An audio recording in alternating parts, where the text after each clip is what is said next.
اللهم صل على محمد وآل محمد. اعوذ باللہ من الشیطان اللعین الرجیم. بسم اللہ الرحمن الرحیم. رب اشرح لی صدری ویسر لی امری واحلل عقدۃ من لسانی یفقهوا قولی. ان اللہ وملائکتہ یصلون علی النبی یا ایھا الذین آمنوا صلوا علیہ وسلموا تسلیما. اللہم صل علی محمد.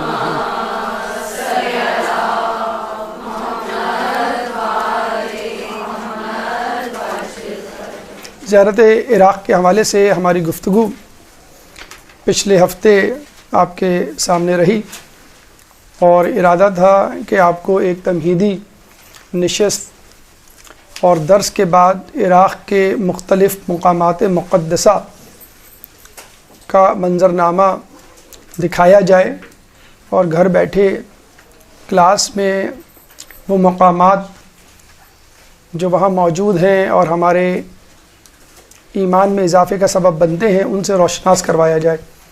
لیکن پہلا درس یعنی تمہیدی گفتگو تھوڑی سی طویل ہو گئی، چنانچہ اس درس کو بھی 2 حصوں میں تقسیم کرنا پڑا. پھر انشاءاللہ اس گفتگو کے بعد ہماری کوشش ہوگی کہ آپ کو مرحلہ وار ہر مقام پر لے جا کر مثلا نجف، کربلا، کاظمین، سامرہ اور دیگر مقامات پہ جو وہاں پر زیارات ہیں، مقدس مقامات ہیں، حرم مبارک ہیں اور دیگر غیر معصوم افراد، علماء، مجتہدین کی قبریں ہیں یا ان سے منسلک یا منسوب گھر، مدرسے یا دیگر چیزیں ہیں، ان کا جو ہے وہ مشاہدہ کروایا جائے تاکہ نہ صرف یہ کہ آپ کے اندر زیارت کی جستجو اور ایک شوق پیدا ہو، اور اس کے ساتھ ساتھ اگر یہ نہ بھی ہو تو کم از کم گھر بیٹھے ایک ایمان میں اضافے کا سبب، ایک وسیلہ آپ کے ہاتھ آ جائے. پچھلی گفتگو میں ہم نے فضائل زیارت اور آداب زیارت کے حوالے سے گفتگو کی تھی. انشاءاللہ بقیہ 3 مراحل یعنی جس میں احکام زیارت، ہدایات زیارت اور آخر میں بعد زیارت، یہ 3 مرحلے میں شامل ہیں. اور یہ تمام مراحل یعنی یہ جو 5 مراحل جس پر یہ تمہیدی گفتگو منحصر ہے، آپ کو اس لیے بتلائے جا رہے ہیں کہ ہر مقامات مقدسہ پہ جانے سے پہلے آپ جسمانی طور پہ، روحانی طور پہ، ذہنی طور پہ ہر طرح سے تیار ہو جائے، کیونکہ دنیاوی اعتبار سے، مادی اعتبار سے انسان کوشش کرتا ہے اور عموماً آپ کے آس پاس کے افراد آپ کو متوجہ کرتے ہیں، لیکن جو دیگر چیزیں ہیں، دیگر پہلو ہیں، ان پہ لوگ عموماً توجہ نہیں دیتے. تو کوشش ہماری یہی ہے کہ ان چیزوں پہ توجہ دی جائے جس سے آپ کی زیارت کا حق کما حق ادا ہو سکے اور وہ آپ کے ایمان میں اضافے کا سبب بن سکے. زیارت ایک سفر ہے. فقط سفر کے حوالے سے رسول فرماتے ہیں سافروا تسیحوا وترزقوا، کہ سفر کرو تاکہ صحت پاؤ اور رزق پاؤ. اس سے ملتی جلتی حدیث آپ نے ماہ مبارک رمضان میں سنی ہوگی، صوموا تصیحوا، روزہ رکھو صحت پاؤ.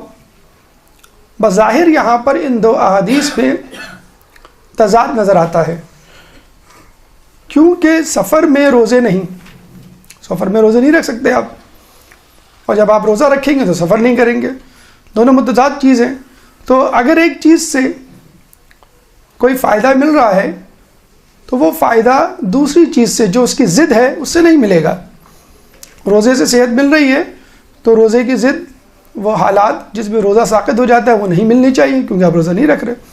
لیکن ایک عجیب بات ہے کہ روزے میں بھی صحت مل رہی ہے اور سفر میں بھی صحت مل رہی ہے اور صحت کے ساتھ آپ کو رزق بھی مل رہا ہے. رزق تو سمجھ میں آتا ہے کہ جب آپ گھر سے نکلتے ہیں تو نت نئی جگہوں پہ جاتے ہیں، نت نئے لوگوں سے آپ کی ملاقات ہوتی ہے، مختلف اشیاء جو آپ کے علاقے میں، شہر میں، ملک میں دستیاب نہیں ہے وہ وہاں موجود ہوتی ہے. تو ایک ٹریڈنگ، ایک تجارت کا پہلو نکل آتا ہے، ذریعہ نکل آتا ہے. اور اپنے ملک کو چھوڑے بغیر آپ تجارت نہیں کر سکتے، یا دوسرے ملک کی آگاہی کے بغیر یا سفر کے بغیر. یہ مشکل ہے، ناممکن ہے.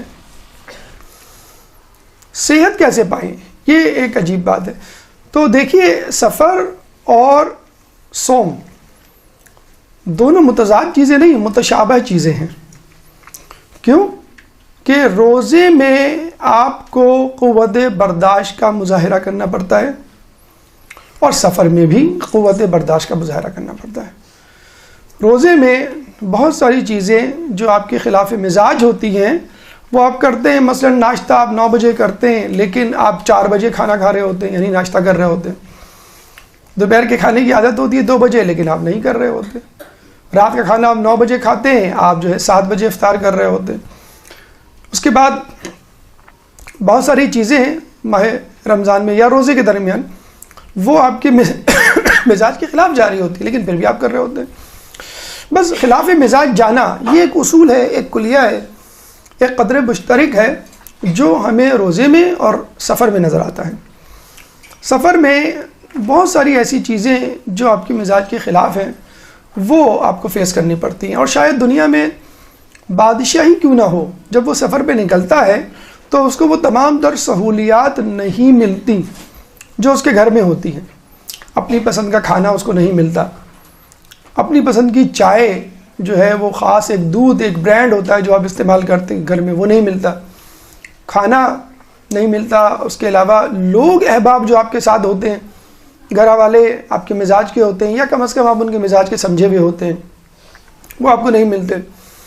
کب آپ کو سفر کرنا پڑ جائے، کب آپ کو پڑاؤ کرنا پڑ جائے، کتنی دیر آپ کو لگے ایڈجسٹ ہونے میں، جب آپ ایڈجسٹ لگے تو پھر کوچ کا وقت آ جائے، تو یہ تمام خلاف مزاج باتیں ہو رہی ہوتی ہیں اور وہ آپ کو برداشت کرنا پڑتا ہے.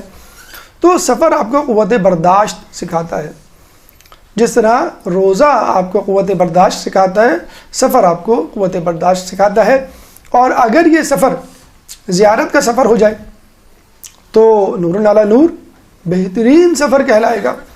یعنی صحت اور رزق تو آپ کو ملے گا، لیکن اس کے ساتھ ساتھ ایمان بھی ملے گا، جو صحت اور رزق سے کہیں بڑھ کر ایک دولت ہے. جب آپ سفر زیارت کے لیے اپنے آپ کو تیار کرتے ہیں تو آپ کو سفر کے حوالے سے جو جسمانی صحت حاصل ہونی ہوتی ہے وہ ہوتی ہے، لیکن روحانی صحت بھی حاصل ہوتی ہے. روحانی صحت کیا ہے؟ آپ اپنے گناہوں کو دھو کے واپس پلٹتے ہیں. گناہ کیا ہے؟ روحانی بیماریاں ہیں. جسمانی بیماریاں ہوتی ہیں، ان کا علاج ہوتا ہے، اس سے صحت یابی ہوتی ہے. اس طرح روحانی بیماریاں ہوتی ہیں گناہوں کی صورت میں، ان سے آپ کو صحت یابی ملتی ہے.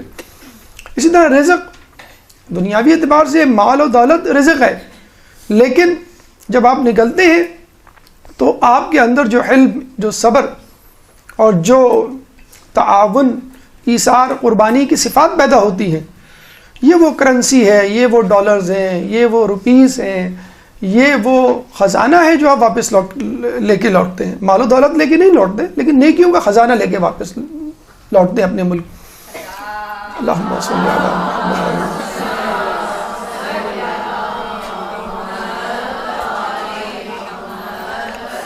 یوں آپ سفر زیارت میں اپنا تزکیہ نفس بھی ساتھ ساتھ کر رہے ہوتے ہیں، اور یہ تزکیہ نفس پھر آپ کے ایمان میں زیادتی کا سبب بنتا ہے. تو سفر زیارت میں سفر کے تمام فوائد شامل ہیں، اور اس کے ساتھ ساتھ آپ کو ایمان کی دولت بھی ملتی ہے. لیکن اس کے لیے ضروری ہے کہ انسان سفر زیارت میں جسمانی طور پہ، ذہنی طور پہ اور روحانی طور پہ تینوں طریقے سے تیار ہوں. اگر آپ کسی ایک طریقے سے بھی غیر موجود، غیر حاضر، ایبسنٹ ہوئے، تو آپ کو اس پہلو سے، اس شعبے سے، اس زاویے سے جو فائدہ حاصل ہونا ہوگا وہ نہیں ہوگا. جسمانی طور پہ حاضر ہونا تو بالکل ایسا ہی ہے جیسے آپ نے پاسپورٹ لیا، بنوایا یا رینیو کروایا، ویزے کے لیے اپلائی کیا، پھر آپ نے ٹکٹ خریدا، پھر آپ ایئرپورٹ پہنچے، پلین میں بیٹھے، پھر ہوٹل گئے، پھر ہوٹل سے زری کے پاس حرم حسین میں یا حرم امام علی میں یا حرم معصوم میں جہاں آپ کو زیارت کرنی ہے. یہ ہے جسمانی زیارت کہ آپ کو اپنے جسم کے ساتھ وہاں موجود ہونا ہے. اچھا اس میں ایک نقطہ تھوڑا سا اور ایڈ کر لیں، جسمانی طور پہ بھی صحت مند ہونا ضروری ہے. ٹھیک ہے، جیسے کھلاڑی ہے وہ جسمانی طور پہ کھیل کے میدان میں موجود ہے لیکن بیمار ہے، نزلہ زکام کھانسی کا شکار ہے. ایک فٹ بالر ہے، اس کو پیر میں انجری ہو جاتی ہے اور وہ اسی انجری کے ساتھ میدان میں اترتا ہے اور نہ دوڑ پاتا ہے نہ کچھ کر پاتا ہے. تو لوگ کہتے ہیں بھئی کیا ہوا؟ کہیں گے میرے پیر میں چوٹ لگی ہوئی کب سے؟ 1 ہفتے پہلے سے. بھئی آپ نے اس کا علاج کیوں کروایا؟ نہیں کروایا.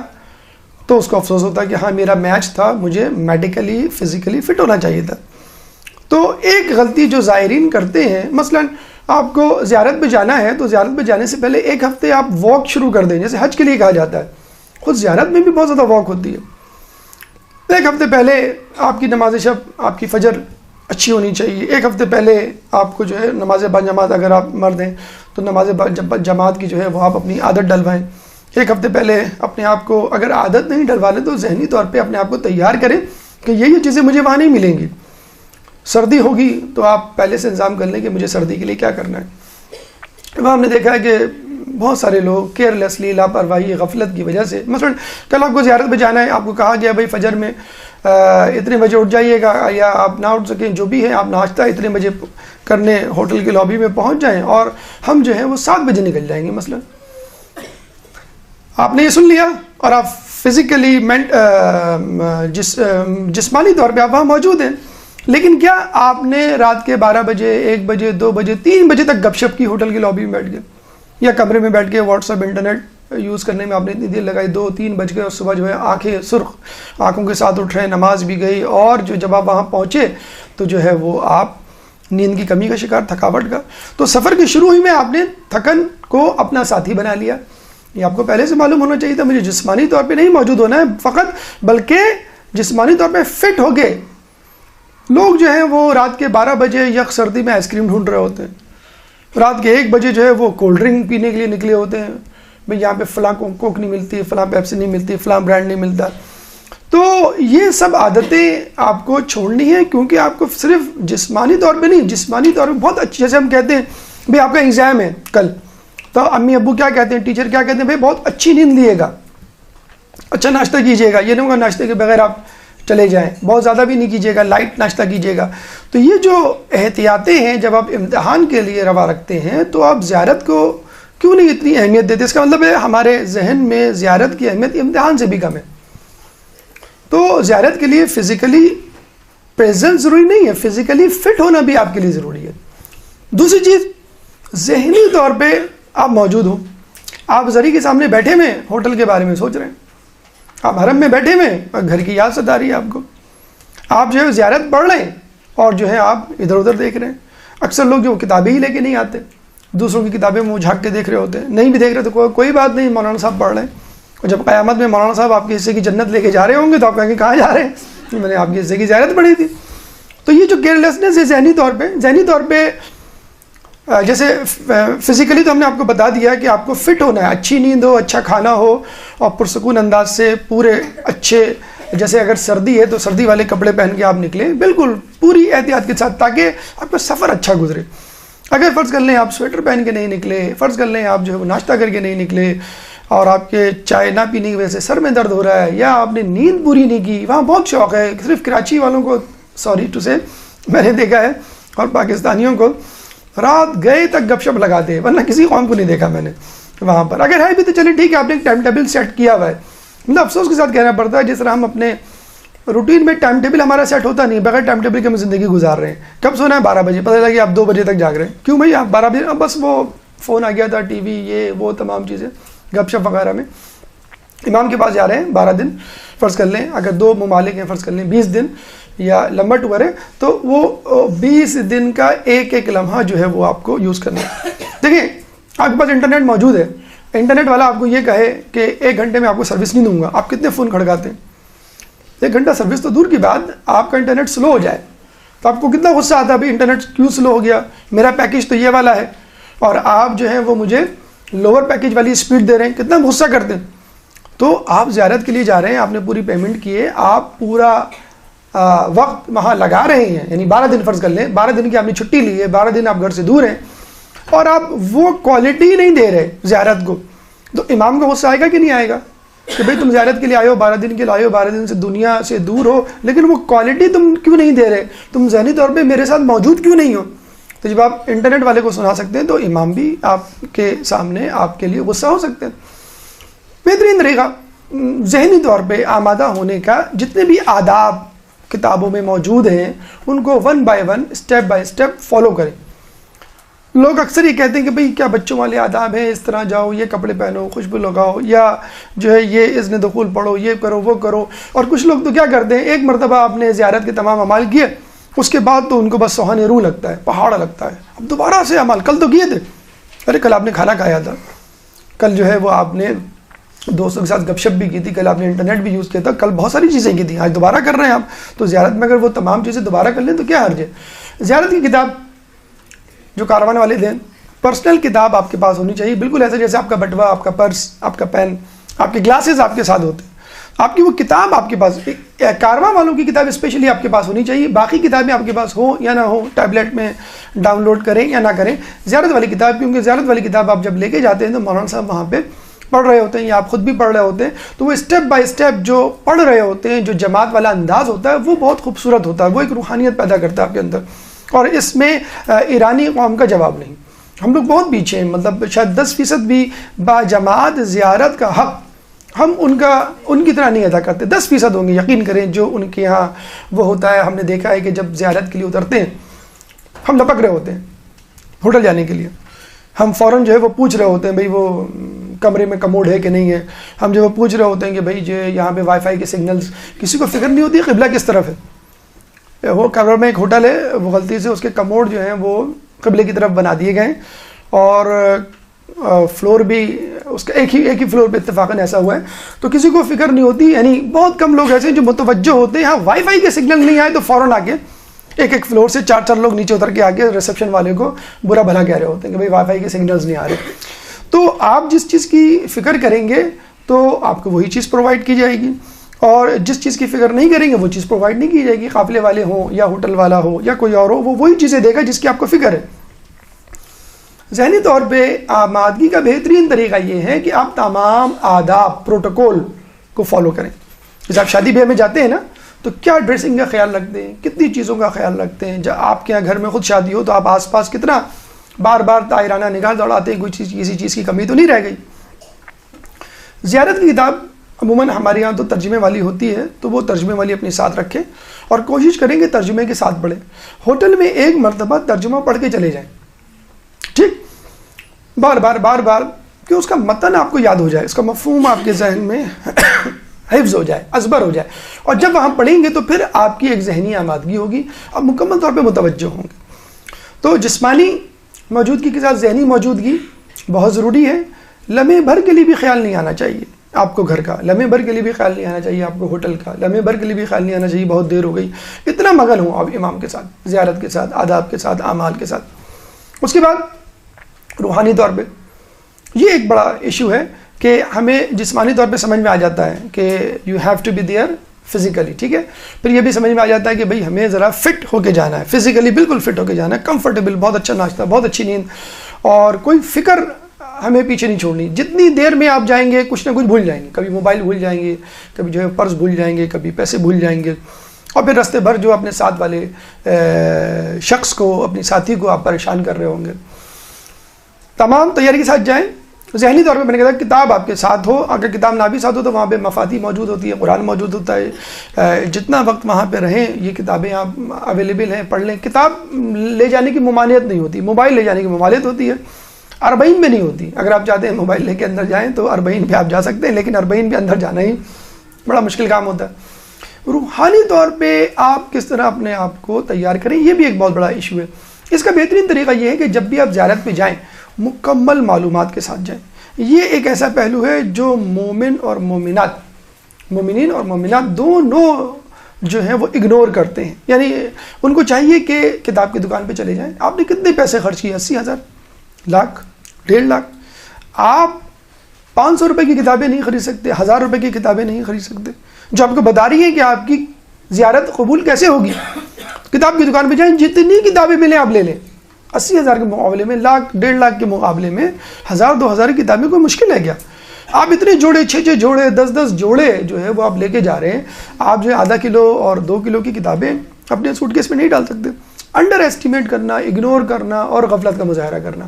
آپ جب بھی جس جگہ، جس مقام کی، جس شخصیت کی زیارت کے لیے جائیں، اس کی معلومات ہونی چاہیے۔ پہلے علم ہونا چاہیے، پہلے معلومات ہو، اس کے بعد علم، پھر اس کے بعد ایمان، لیکن پہلا درجہ معلومات ہی کا ہوگا، یعنی آپ کو پڑھنا چاہیے سطر با سطر۔ جس امام کے حرم اور زری کے پاس آپ جائیں گے، جیسے 6 امام آپ کو عراق میں ہیں، تو 6 کی زبان حیات بہت اچھی طرح رٹی ہوئی ازبر ہونی چاہیے آپ کو۔ جو کتابیں موجود ہیں وہ آپ پڑھ کے جائیں، یا چاہیں تو وہ کتاب لے کے چلے جائیں، کوئی حرج نہیں ہے، جہاں اتنا سامان ڈال رہے ہیں وہ بھی سامان ڈالیں، اور یہ جو آپ خوش گپیاں لگا رہے ہوتے ہیں ہوٹل میں یا کمرے میں بیٹھ کے، آپ وہ کتابیں پڑھیں، ایک دوسرے سے شیئر کریں، دروس جتنے جہاں اویلیبل ہوں سنیں، ان کو لکھیں اور ان کو اپنے ساتھ لے کے جائیں۔ کچھ لوگوں کے پاس فوٹو کاپی یا پرنٹ آؤٹ کی فارم میں کچھ نقشے وغیرہ ہوتے ہیں، اس کو بھی اگنور نہ کریں، انڈر اسٹیمیٹ کریں، اس کو بھی لے کے جائیں۔ بہت افسوس کے ساتھ کہنا پڑتا ہے کہ ہمارے دیگر جو ممالک ہیں، جیسے عراق ہے، ایران ہے، حتیٰ کہ ویسٹرن کنٹریز میں ان کتابوں کے ترجمے ہو رہے ہیں۔ ابھی یہ کتاب آئے گی انشاءاللہ، میں اس کا آپ کو تذکرہ کروں گا، عراق کی زیارات کے حوالے سے، رہنمائی مصور، وہ پوری البم ہے، لیکن ہم نے بہت کوشش کی، وہ کتاب اردو میں نہیں ملی، عربی میں تھی اور فارسی میں تھی۔ خیر وہ ہم نے فارسی والی کتاب خریدی، یقین کریں لاجواب کتاب، بہترین کتاب ہے۔ یعنی اگر اس کتاب میں موجود زیارات کے پیچھے پڑ جائیں آپ کہ مجھے ہر جگہ جانا ہے، تو قافلے والے آپ کا آپ کے سامنے ہاتھ جوڑ لیں گے کہ بھائی آپ بتائیے گا، یا آپ نے اتنی زیارت بتا دی ہیں کہ یہ تو ہمیں بھی نہیں معلوم ہے، ہم جو 20 سال سے یہاں پہ آ رہے ہیں، وہ اتنی زیارت ماشاءاللہ اس میں لکھی ہوئی ہیں۔ اور ٹھیک ہے، اگر زیارات فرض کر لیں مدائن میں ہے، بغداد میں ہے، تو قافلے وہ آپ کو اسٹریٹ منع کر سکتے ہیں، اور یہ بھی حماقت ہے، آپ زبردستی جو ہے وہ ان پہ مسلط ہو جائیں کہ بھئی مجھے وہ نواب اربا کی زیارت کرواؤ جو بغداد میں، اور بغداد کے حالات، کازمین بھی آپ جاتے ہیں ڈرتے ڈرتے، ایک دن کا جو ہے وہاں پہ اسٹے ہوتا ہے، کچھ لوگ ایک دن بھی نہیں ٹھہراتے۔ لیکن جو زیارات بالکل اطراف میں ہیں اور جن کے لیے ہم اندھے بنے ہوئے ہیں، بڑا افسوس کے ساتھ کہنا، کازمین میں سید رضی، سید مرتضیٰ علم الہدا، دونوں بھائیوں کے جو ہیں وہ مقبرے، قبر مبارک بالکل پاس ہے، بلکہ جو اگر آپ مین گیٹ سے گزریں تو پہلے الٹے ہاتھ پہ سید رضی کا اور پھر سیدھے ہاتھ پہ سید مرتضیٰ کا، آپ کو رکنا بھی نہیں پڑے گا سید مرتضیٰ کے مقبرے پہ، ان کے قبر مبارک پہ، بس آپ سیدھی گردن کر لیں، آپ کو نظر آ جائے گا۔ جالی باہر لگا دی انہوں نے، لوگ ہاتھ پکڑ کے جو ہے وہ زیارت کر رہے ہوتے ہیں، جو ان پہ جو ہے وہ درود بھیج رہے ہوتے ہیں، یا پھر ان کو جو ہے وہ دعائیں دے رہے ہوتے ہیں۔ تو اتنے بڑے بڑے علم والے ہیں۔ شیخ مفید کی خبر کیا ڈھونڈنا مشکل ہے، آپ کازمین جاتے ہیں، آپ کے سامنے موجود ہے شیخ مفید جو ان دونوں کے استاد تھے، اور آپ جو ہے وہ مقدس اردبیلی کی خبر ڈھونڈنا کوئی مشکل کام ہے؟ کوئی مشکل کام نہیں، مولا علی کے حرم میں جائیں، سیدھے ہاتھ پہ موجود ہے وہ۔ ان کی بات نہیں کر رہا میں، جو بالکل حرم سے باہر ہیں، دور ہیں، اور پھر ان کو ڈھونڈیں اور پھر ان کی قبروں کے پاس جائیں، لیکن کم از کم جو بالکل رستے میں ہے آپ کے آس پاس، سیدھے ہاتھ پہ، الٹے ہاتھ پہ، کم از کم ان کو تو ذہن میں رکھ لیں۔ تو اگر وہ نام لکھ کے جائیں، نوٹ کرتے ہوئے جائیں کہ بھئی یہ چیزیں مجھے، یہ افراد ہیں جن کی خبریں مجھے، آپ نجف کے دروازے سے نکلیں گے، مولا کے حرم سے جیسے ہی نکلیں گے، سامنے سوق الحویش ہے، سوق الحویش میں امام خمینی کا گھر جہاں وہ رہا کرتے تھے، سوق الحویش میں عبدالحسین امینی کی قبر مبارک جہاں پہ وہ دفن ہے وہ موجود ہے، سید مرتضیٰ علم الہدا کی لائبریری وہ موجود ہے۔ تو بالکل ایٹ اے گلانس یا ایٹ اسٹونز تھرو بالکل 2 قدم پر ہے، لیکن لوگ جو ہے وہ غفلت کی وجہ سے نہیں جاتے۔ تو پہلے سے کتاب لے کے خرید لیں، رکھ لیں۔ یہ جو کتاب میں بتا رہا ہوں ابھی انشاءاللہ اس کا آگے تذکرہ آ گیا، سید محمد علوی کی ہے، لیکن فارسی میں ہے۔ اگر ویسے مشورہ تو یہ کہ فارسی میں ملے تو لکھ لیں، کچھ نہ کچھ سمجھ میں آ جائے گی آپ کو، اس بہانے فارسی کی تھوڑی سی آپ کو تجسس اور شوق پیدا ہو جائے گا۔ اور البم نما کتاب ہے وہ، تو سمجھنا اتنا مشکل کام نہیں ہے، تو البم میں تصویریں بھی ساتھ ساتھ آپ کی چلیں گی، آپ کو پتہ چل جائے گا۔ پوری جانکاری، پوری معلومات، پورا علم لے کے جائیں گے تو آپ کو شوق پیدا ہوگا۔ جیسے ایک گاؤں دیہات سے آ جائے کراچی کوئی، ٹھیک ہے، قاضی اعظم کا مزار دیکھ لیا اور کلفٹن چلا گیا، پھر چلا گیا وہ واپس کہ ہمیں 2 ہی معلوم تھے۔ ارے بھائی تم ذرا معلومات کر کے جاتے، یا کم از کم مقامی آدمی کو پکڑ لیتے، اس سے پوچھ لیتے، تو وہ تمہیں پورا کراچی گھماتا۔ تو ہمارا بھی حال وہی ہے، جو لگی بندی زیارت ہے، اور کاروان والے بھی خوش ہوتے ہیں کہ بھی ہمیں تنگ کرنے والے لوگ نہیں ملے، بس جو ہم زیارت کروا رہے ہیں بس وہ کر رہے ہیں خاموشی سے. پہلے سے مینٹلی تیار ہو کے جائیں. تھوڑی سی توجہ آپ بھی اگر قافلے والوں کو دلا دیں کہ بھائی اس میں کوئی خرچہ نہیں آئے گا, اس میں اضافی بس نہیں کرنی پڑے گی, یہ آتے جاتے دائیں طرف بائیں طرف یہ زیارتیں موجود ہیں. ائمہ کی زیارت واقعی ایک بہت بڑا کام ہے, معصوم کی زیارت ہے, لیکن جن لوگوں نے ہمیں معصوم سے متعارف کروایا پہلے تو آپ ان کا شکریہ ادا کریں. شکریہ کہ آپ نے جو ہے سید رضی کی زیارت کیا ہمیں مولا علی سے پہلے نہیں کرنی چاہیے کہ آپ کا شکریہ, آپ نے مولا کے اقوال جو ہے وہ ہم تک پہنچائے. سید مرتضیٰ کی زیارت, شیخ مفید کی زیارت, تو ان کی زیارت بہت ضروری ہے تاکہ آپ ان کا شکریہ ادا کر سکیں, اور جب ان کا شکریہ ادا کر سکیں گے, ان کے احسان کو جو ہے آپ مان سکیں گے, پھر مولا کے بھی احسان کو مان سکیں گے. اللہم صلی اللہ.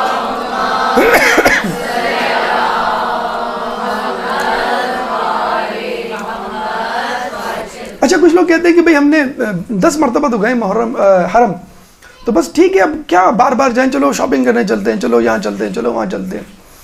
اچھا یہ میں بتا دوں کہ اس وقت جو ہے وہ شاید 2-4 سال میں ہم انشاءاللہ دیکھ سکیں گے, اور ہمارے بچے تو بہت انجوائے کریں گے. بڑی انٹرسٹنگ چیزیں بھی وجود میں آ رہی ہیں. کربلا میں ایک عجائب گھر بنا ہے, مومی عجائب گھر, جس طرح لندن میں ہوتا ہے.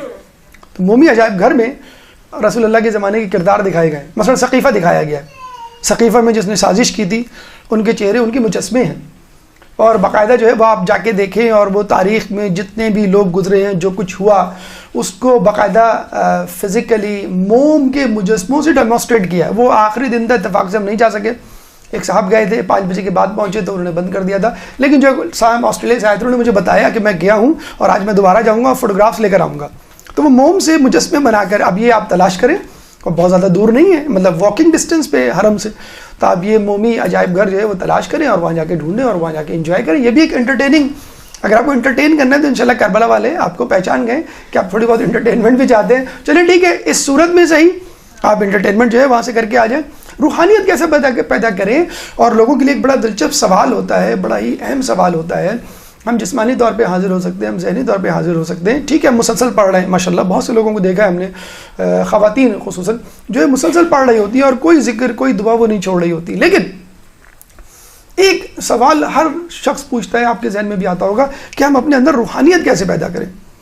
مطلب جو ہم کہتے ہیں نا کہ جسمانی سمجھ میں آ گیا, ذہنی طور پہ سمجھ میں آ گیا, مینٹلی پریزنٹ ہے. روحانیت, دیکھیں روحانیت پیدا کرنے کا, ویسے تو یہ روحانیت یکدم نہیں پیدا ہوتی ہے, عموماً اس میں ٹائم لگتا ہے, لیکن ایک بہترین طریقہ فرض کر لیں, آپ خدا نخواستہ گناہ گار ہیں, بہت زیادہ گناہ گار ہیں, اور بہت ہی جسے کہتے ہیں کہ 180 ڈگری پہ چل رہے تھے, کربلا آئے, جف آئے, تو بالکل آپ بدل گئے, بدلنا چاہتے ہیں, ٹھیک ہے, اب آپ وہاں پہنچ گئے, وہاں پہنچنے کے بعد آپ کہہ رہے ہیں کہ اب مجھے 10-12 دن میں اپنے آپ کو بدلنا ہے, ٹھیک ہے, میں اب تک ایسا نہیں تھا یا نہیں تھی, لیکن اب مجھے کوئی طریقہ بتا دیجئے فوری طور پہ کہ اب میں 10-12 دن کے بعد جاؤں تو بس بدل چکا ہوں, میں تیار ہوں مینٹلی, جتنا پہاڑ کھودنا پڑے گا, جتنے کنویں کھودنے پڑیں گے, دودھ کی نہریں نکالنی پڑیں گی, کچھ بھی کرنا پڑے گا, میں تیار ہوں. ٹھیک ہے, بہت سمپل سا طریقہ ہے. زری کے سامنے بیٹھ جائیں یا کھڑے ہو جائیں, بس زری کو تکتے رہیں, جیسے میں امام کو دیکھ رہا ہوں یا امام کی زیارت کر رہا ہوں, میرے سامنے امام کھڑے. اس کے بعد جس طرح آپ اپنے کلوز فرینڈ سے دل کھول کی باتیں کرتے ہیں, وہ باتیں جو آپ اپنی امی ابو کو نہیں بتاتے, آپ ان کو بتاتے, تو دل کھول سے امام سے بات کریں. کہاں سے شروع کریں؟ گناہوں سے شروع کریں. امام میں نے یہ گناہ کیا, میں نے یہ گناہ کیا, ایک ایک گناہ دہرائیں. فلم موجود ہوتی ہے آپ کے, ہم تو یہ سمجھتے ہیں کہ ہم نے گناہ کیے, معاف بھی کر دیے ہوں گے اللہ نے, ہم تو بہت متقی, ہم نے اس دن استغفار کی تسبیح پڑھی تھی, ہم نے فلاں دن یہ کیا تھا. موسیٰ علیہ السلام ایک دفعہ جا رہے تھے, ایک شخص سجدے میں تھا اور بہت گریہ کر کے رو کے دعائیں مانگ رہا تھا. موسیٰ علیہ السلام نے اللہ سے کہا کہ اللہ اس کا گناہ معاف کر دے. موسیٰ علیہ السلام وہاں سے گئے, شام کو واپس آئے, پھر اسی طرح سجدے میں. تو موسیٰ علیہ السلام نے کہا, اے اللہ, صبح سے لے کے شام تک یہ سجدے میں, تو نے اب تک اس کا گناہ نہیں معاف کیا. تو اللہ نے ہاتف غیبی سے آواز دی کہ موسیٰ, اگر یہ قیامت تک اسی حالت میں اپنی ناک رگڑتا رہے تو میں اس کا گناہ نہیں معاف کروں گا, چاہیے کتنے استغفار کر لے. موسیٰ علیہ السلام نے کہا کیوں؟ اللہ نے فرمایا کیونکہ اس کے دل میں اب تک اس گناہ کی لذت موجود ہے. اعوذ باللہ, خدا نخواستہ یہ کیس ہمارے ساتھ تو نہیں, گناہ ہم نے بھی کیے, کیا اس کی لذت موجود ہے؟ ایک لمحے کے لیے اس گناہ کو اپنے ذہن میں لائیے اور محسوس کیجئے آپ کو شدید غصہ آتا ہے, نفرت ہوتی ہے اپنے آپ سے, منہ نوچنے لینے کا جی چاہتا ہے, تو سمجھ جائیے کہ گناہ معاف ہو گیا. لیکن آنکھ بند کر کے اس گناہ کو یاد کر کے آپ کے لبوں میں مسکراہٹ آتی ہے, کیا دن تھے, ہم ایسے تھے, ہم ویسے تھے. جیسے گھر میں بات چلتی ہے نا, ارے تمہارے ابو تو بڑے ڈسکو تھے اور وہ فلاں کے شادی میں جو ہے وہ ناچا کرتے تھے اور فلاں گلوکار ان کو نعوذ باللہ, اور وہ بھی بڑے مسکرا کے ہاں بیٹا. یہ لذت ہے جو ابھی تک آپ کے ساتھ چلی آ رہی ہے, جوانی میں, بڑھاپے میں, یہ ساتھ ساتھ چل رہی ہے, خبر میں نہ خدا نہ خاصہ چلی جائے. تو اگر یہ لذت موجود ہے تو گناہ نہیں. اور ویسے بھی امام کو بتلانے میں کیا حرج ہے. آپ ڈاکٹر کے پاس جاتے ہیں, بہت ساری باتیں آپ اپنے گھر والوں سے نہیں کر رہے ہوتے, ٹھیک ہے, لیکن ڈاکٹر کے پاس جا کر ادھر ادھر دیکھنے کے بعد آپ تمام حال دل سنا دیتے. کیوں؟ کیونکہ آپ کو اپنی بیماری عزیز ہے. اگر میں ڈاکٹر سے جھوٹ بولوں گا, چھپاؤں گا, تو میرا علاج کون کرے گا؟ ڈاکٹر سے آپ سارا حال دل کہہ دیتے ہیں, آپ امام سے حال دل نہیں کہہ رہے. ایک ایک گناہ ون بائی ون یاد کر کے جائیں کہ یہ گناہ جن کے بارے میں مجھے شک ہے کہ یہ نہیں معاف ہوئے ہوں گے. سارے گناہ, یا کم از کم وہ گناہ جن کے بارے میں آپ سوچ کے پریشان ہو جاتے ہیں, امی کو پتہ چل گیا, ابو کو پتہ چل گیا, میرے دوست احباب کو پتہ چل گیا, یا جس نے دیکھا تھا اگر اس نے سب کو بتا دیا تو کیا ہوگا. امام سے کہ امام یہ میں نے گناہ کیا تھا, آپ کے سامنے اقرار کرتا ہوں, لیکن خدا کے لیے آپ جو ہے قیامت میں لوگوں کے سامنے شرمندہ مت کروائیے گا, میرا ایک گناہ بخشوا دیں. ایک گناہ جب ختم ہو جائے تو اپنی بری عادتیں ذہن میں لائیں. امام سونے کی بہت عادت ہے, آج بھی بڑی مشکل سے میں آیا ہوں. امام کھانے پینے کی بڑی عادت ہے, چائے کی غلط لت لگی ہوئی ہے مجھے, چائے اپنے مزاج کی نہ ملے, جتنے چمچے چینی پیتا ہوں, جو برانڈ دودھ کا پیتا ہوں, جو برانڈ پتی میں یوز کرتا ہوں وہ نہ ملے, تو یہ تکلفات میری زندگی سے اٹھا دیں. امام غصہ بڑا جلدی آ جاتا ہے مجھے, چھوٹی چھوٹی باتیں جو ہے برداشت نہیں ہوتی, بیوی کی, بچوں کی, آپ یہ کسی طرح خلاف مزاج بات ہو جائے تو مجھے غصہ آ جاتا ہے. امام یہ تمام بری عادتوں کی بات کر رہا ہوں میں. بری عادتوں میں بعض اوقات گناہ نہیں آتے, زیادہ سونے کی عادت ہے, سست اور کاہلی کی عادت ہے. امی 10 مرتبہ کہتی ہیں بیٹا روٹی پکا لو, بھائی جان آنے والے ہیں, بیٹا روٹی پکا لو, ابو آنے والے, اور میں جو ہے وہ 10 مرتبہ جب سنتی ہوں ان کی ڈانٹ جب جا کے, تو یہ میری عادت ہے. سب کو معلوم ہے کس کی کیا عادت بری ہے. کسی کو سگریٹ کی عادت بری ہے, کسی کو پان کی عادت لگی, کسی کو گٹکے کی عادت لگی ہوئی ہے, کسی کو فضول گوئی کی عادت لگی ہوئی ہے. ایک عادت اپنے ذہن میں لائیں اور امام سے باتیں کریں.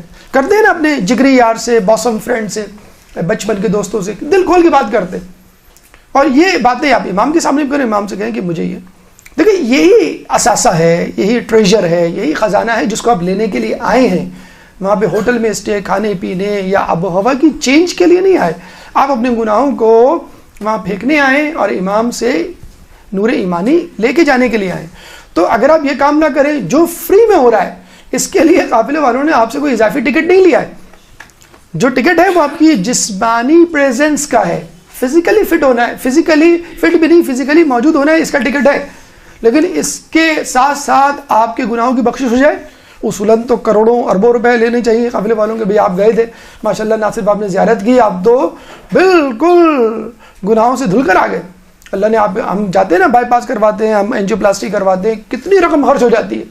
ڈاکٹر کہتا ہے نہیں بھائی ایک اسٹینڈ نہیں 2 اسٹینڈ ڈلیں گے, 2 نہیں 4 اسٹینڈ ڈلیں گے, اور ہر اسٹینڈ پہ اینجیو پلاسٹی میں قیمت بڑھتی چلی جاتی ہے. آپ کہتے ہیں نا, آپ کبھی کہتے ہیں کہ نہیں بھائی جتنا ڈیسائیڈ ہوا تھا اتنا ہی ہوگا, لیکن وہ کہتے ہیں نہیں بھائی ہم تو یہ کنسیڈر کر رہے تھے 1 اسٹینڈ ڈلے گا, لیکن 4 اسٹینڈ ڈل رہے ہیں, بائی پاس ہو رہا ہے, تو مجبوری ہے 5 لاکھ آپ کو دینے پڑیں گے.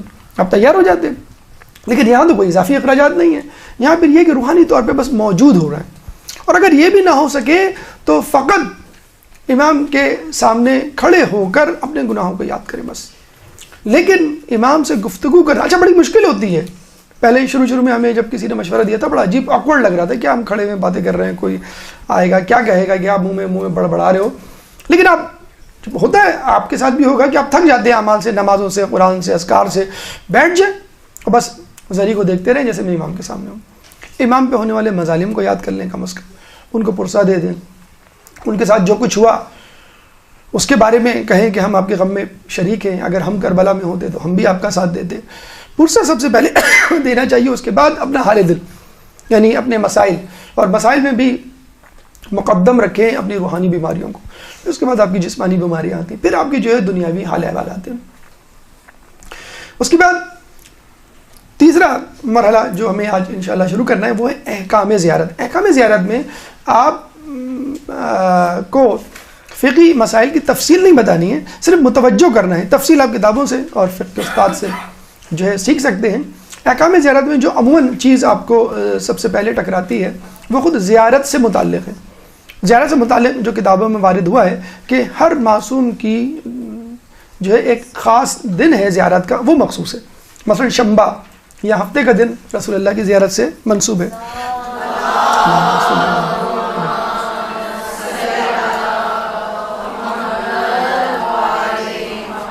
اتوار کا دن بی بی سیدہ اور امیر المومنین علیہ السلام سے منقول ہے.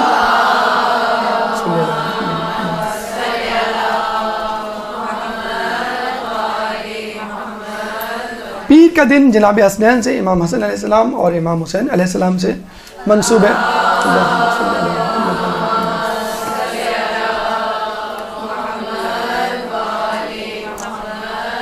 منگل کے دن اس کے بعد جو تین معصوم تین امام ہیں امام زین العابدین علیہ السلام، امام باقر علیہ السلام اور امام جعفر علیہ السلام.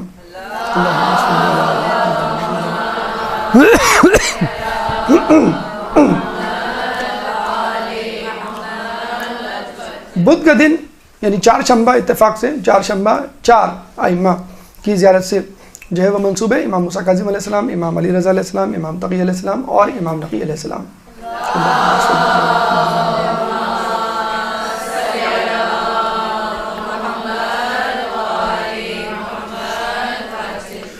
جمعرات کا دن 11ویں امام امام حسن عسکری علیہ السلام سے منسوب ہے.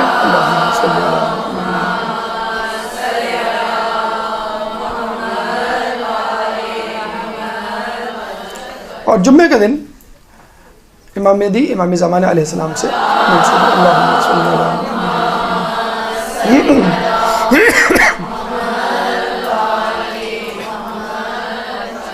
مشکل ہے تھوڑا سا اس کو ایگزیکٹلی اس طرح فالو کرنا، لیکن اگر یہ کہ آپ کو اس طرح کے دن مل جائیں ان معصومین کی زیارتوں کے مقامات پر تو اس دن جانا نہ بھولیے کم از کم ان ایام میں. دیکھیں احادیث میں وارد ہوا ہے کہ جب لوگ نت نئے گناہ کریں گے تو اللہ ان پر نت نئے عذاب مسلط کرے گا، نت نئی بیماریاں دے گا. زکا وائرس ہے، ڈینگی فیور ہے، ایڈز ہے، یہ سب بیماریاں ایک زمانے میں نہیں ہوا کرتی تھیں، اب ہو رہی ہیں. کیوں؟ لوگ نت نئے گناہ کر رہے ہیں.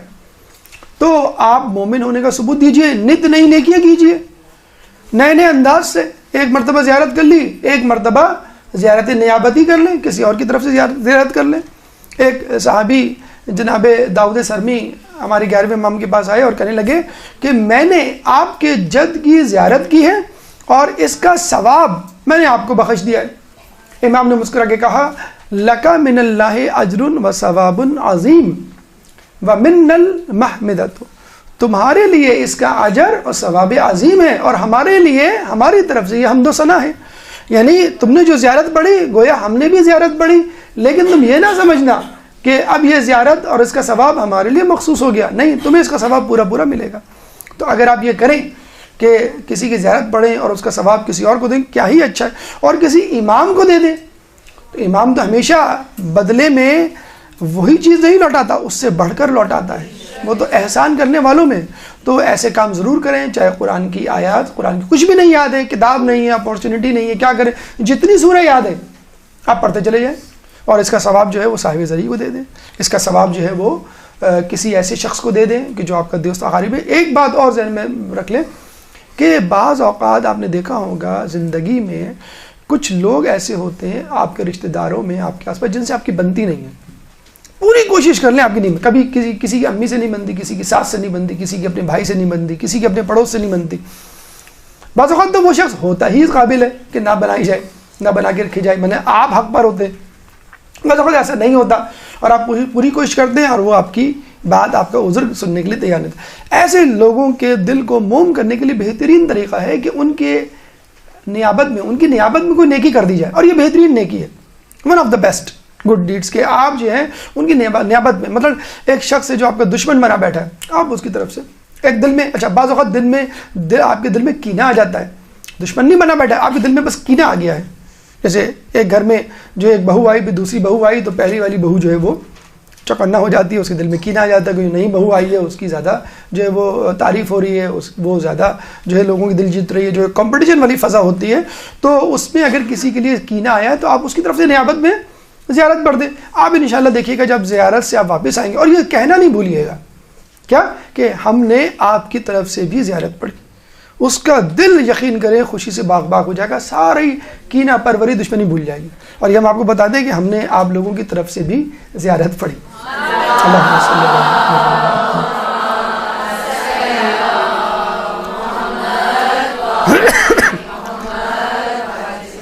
اگر زیارت میں کہا جائے کہ زیارت کے بعد جو اہم ترین چیز ہے وہ کیا ہے، وہ نماز ہے.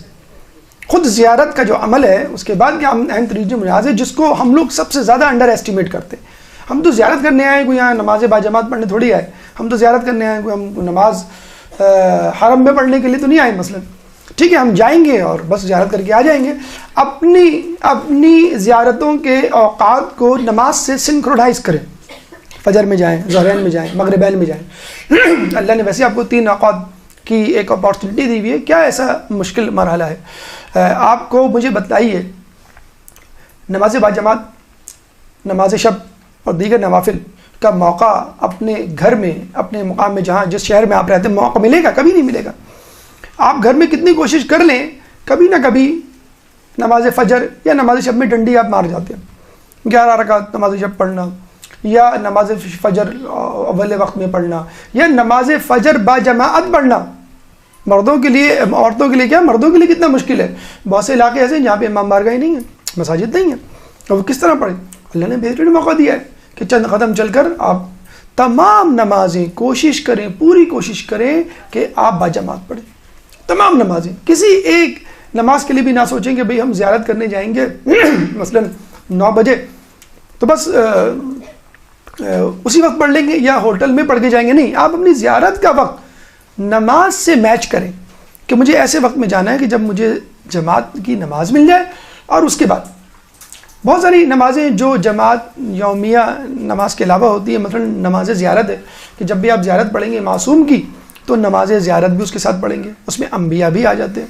لیکن اگر آپ غیر معصوم کی زیارت کریں گے تو پھر آپ کو نماز زیارت نہیں، نماز ہدیہ پڑھنی ہے. اور یہ شرف فقط ایک ہستی کو حاصل ہے کہ جس کی نماز زیارت پڑھی جاتی ہے، حالانکہ وہ 14 معصومین کی فہرست میں شامل نہیں ہے. وہ ہے حضرت عباس علمدار علیہ السلام.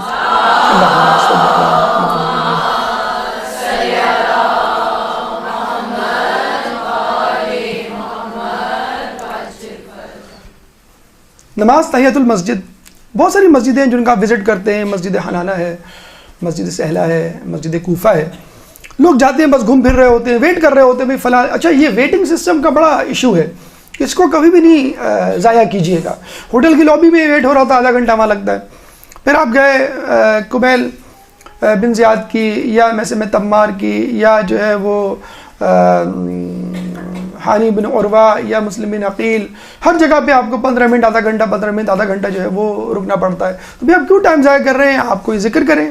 اگر باہر ہیں فرض کر لیں، سڑک پہ ہیں، رستے میں ہیں، اور اگر مسجد میں ہیں تو تحیۃ المسجد سب سے پہلے پڑھیں. آپ 2 رکعت تحیۃ المسجد پڑھتی ہوں اور پھر جو ہے وہ 2 رکعت نماز فجر کی طرح آپ اس کو پڑھیں. تو یہ نہ بھولیں، مطلب دیکھیں جتنا وقت آپ ذکر اذکار نماز میں لگا سکتے ہیں اس کو صرف کیجیے.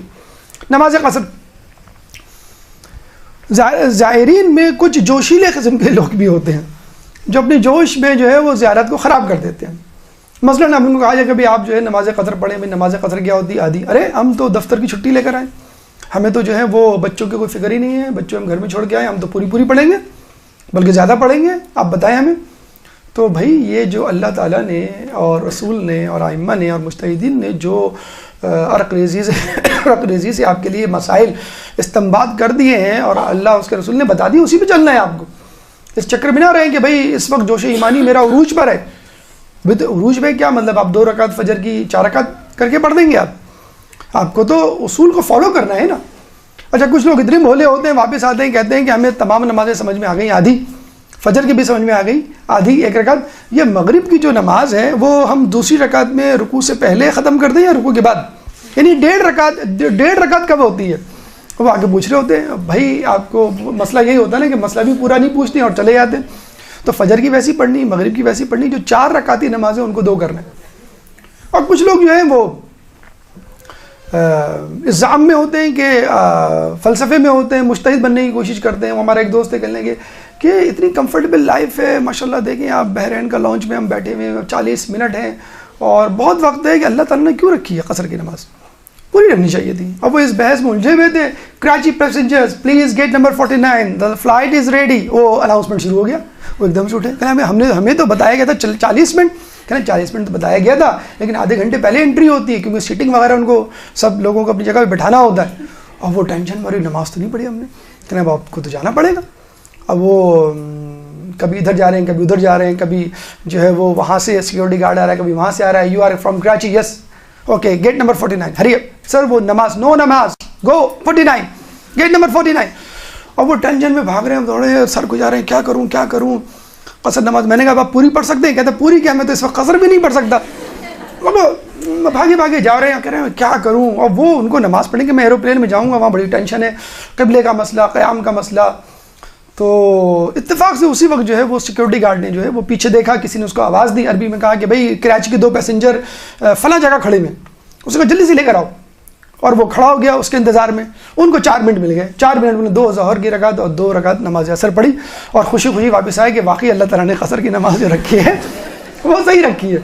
تو don't try to be smart. رسول اللہ جب جا رہے تھے فتح مکہ کے لیے تو مدینے سے دور جا کر انہوں نے اپنا روزہ کھول لیا تھا. ماہ رمضان میں ہوا فتح مکہ. کچھ لوگوں نے نہیں کھولا تھا جس میں بڑا غم غصے کا اظہار کیا تھا. تو رسول کے ساتھ بھی ایسے لوگ تھے جو اپنے طور پہ قیاس کیا کرتے تھے. تو خدا را اپنے طور پہ قیاس نہ کیجئے.